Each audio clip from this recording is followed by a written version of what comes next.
डर असफलता का नहीं है, फेलियर का नहीं है। तो फिर किस चीज़ का है?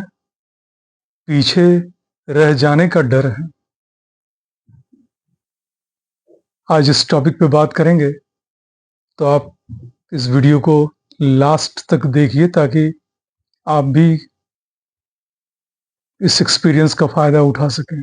और ये तभी होगा जब आप पूरे वीडियो को देखेंगे और पूरे कॉन्टेक्स्ट को समझेंगे। अगर आप गौर से अपने आसपास, अपने समाज, अपने फैमिली, अपने फ्रेंड सर्किल में देखेंगे, तो आप बहुत अच्छी तरह से ये इन चीज़ों को समझ पाएंगे कि लोग असफलता से नहीं डरते। उनको फेलियर से डर नहीं लगता। उनको डर लगता है कि कहीं वो पीछे ना रह जाएं। क्योंकि अगर आप फेलियर हैं, असफल हैं, तो उसको तो आप संभाल लेंगे। लेकिन अगर पीछे रह गए तो उसे कैसे संभालेंगे और उसको कैसे आप कवर करेंगे? ये एक ऐसी दौड़ है, प्रतिस्पर्धा है, कंपटीशन है जिसमें किसी ने पार्टिसिपेट नहीं किया, किसी ने भाग नहीं लिया। एग्जाम्पल के तौर पे करियर की स्पीड, किसी ने इसमें पार्टिसिपेट नहीं किया, किसी ने इसमें अपनी भागीदारी सुनिश्चित नहीं करी है। लाइफ के माइलस्टोन्स, सोशल मीडिया का जो प्रोफाइल है, आज के कॉन्टेक्स्ट में तो ये बहुत ज़्यादा रेलिवेंट हो चुका है। तो ये है कि ये इस तरह की दौड़ है जिसमें कोई पार्टिसिपेट नहीं करता, कोई हिस्सा नहीं लेता। और इस कॉम्पेरिज कंपैरिजन ने तुलना कंपैरिजन ने कंपटीशन को साइलेंट बना दिया है, इस प्रतियोगिता को चुप करा दिया है। अब आप भी इस बात के लिए एग्री करेंगे, सहमति प्रदान करेंगे कि ये डर जो है ना, ये थका देने वाला है। क्योंकि पीछे छूट जाने का कोई फिनिश लाइन नहीं होता। जैसे हम मैराथन में या और भी किसी दूसरे गेम में जहाँ फिनिश लाइन वर्ड यूज किया जाता है, ऐसी कोई अंतिम रेखा नहीं होती। क्योंकि कोई ना कोई हमेशा आपसे आगे रहता ही रहता है। और इसलिए जब आप रेस्ट करने की सोचते हैं, आराम करने की सोचते हैं, तो वो आपको रिस्की लगता है, जोखिम भरा लगता है।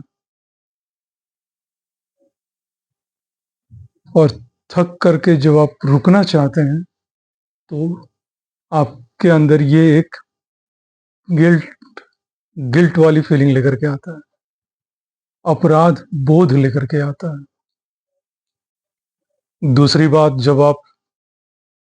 जब आप इस पॉइंट पे गौर करते हैं, कांस्टेंट कैचअप, मतलब आप लगातार पिछड़ने की भरपाई करने की कोशिश में जब लग जाते हैं, तो पता है आप क्या खो देते हैं?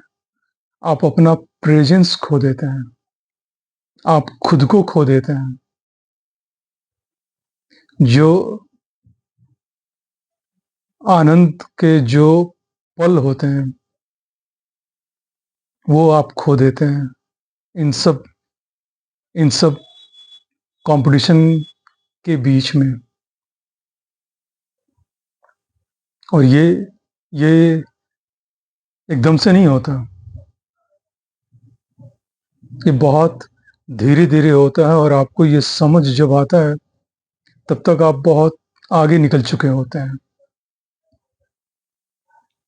और इस रेस के चक्कर में आपकी जिंदगी बहुत पीछे रह जाती है।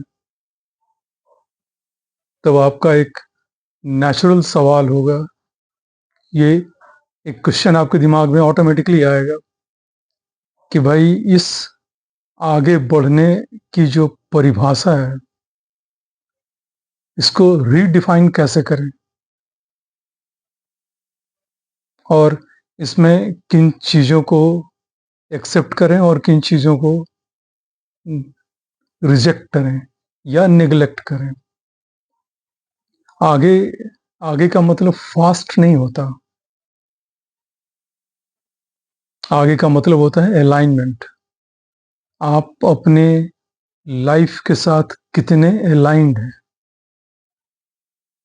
कुछ लोग शांति से जिंदगी में आ गए हैं, वो दिखते नहीं हैं,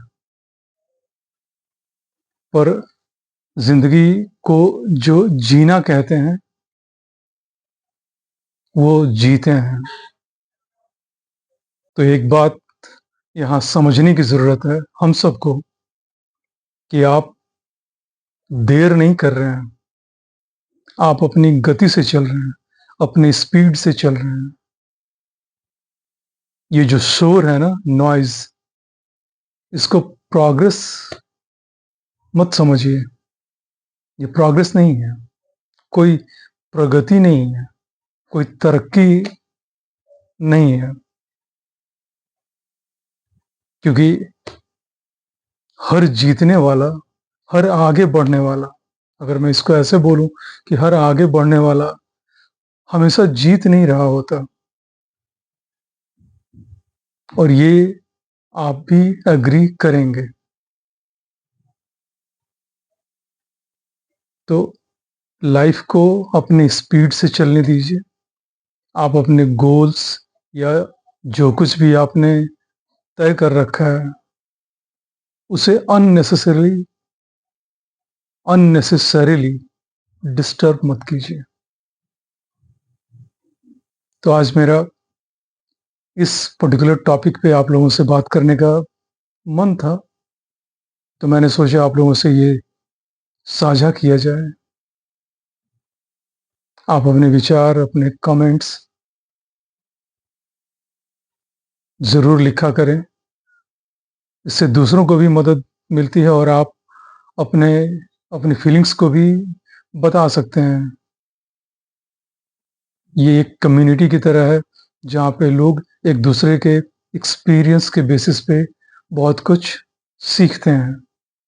और अगर उनके लाइफ में इस पॉइंट पे इन सब चीज़ों की ज़रूरत हुई तो कितना बड़ा मदद होता है, आप खुद समझ सकते हैं।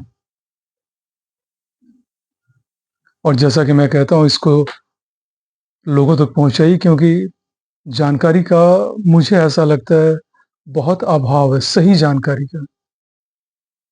आज के इस इंफॉर्मेशन वाले टाइम पे इंटरनेट से हर चीज़ भरी पड़ी है, लेकिन सही जानकारी ढूंढ पाना सच में एक मुश्किल काम है, एक टास्क है। लोगों तक पहुंचाइए, शेयर कीजिए इस वीडियो को, लाइक कीजिए और सब्सक्राइब तो कर ही लीजिए। कनेक्ट होता हूँ फिर आप लोगों से किसी दूसरे टॉपिक पे अपने एक्सपीरियंस के साथ। Till then, take care, bye.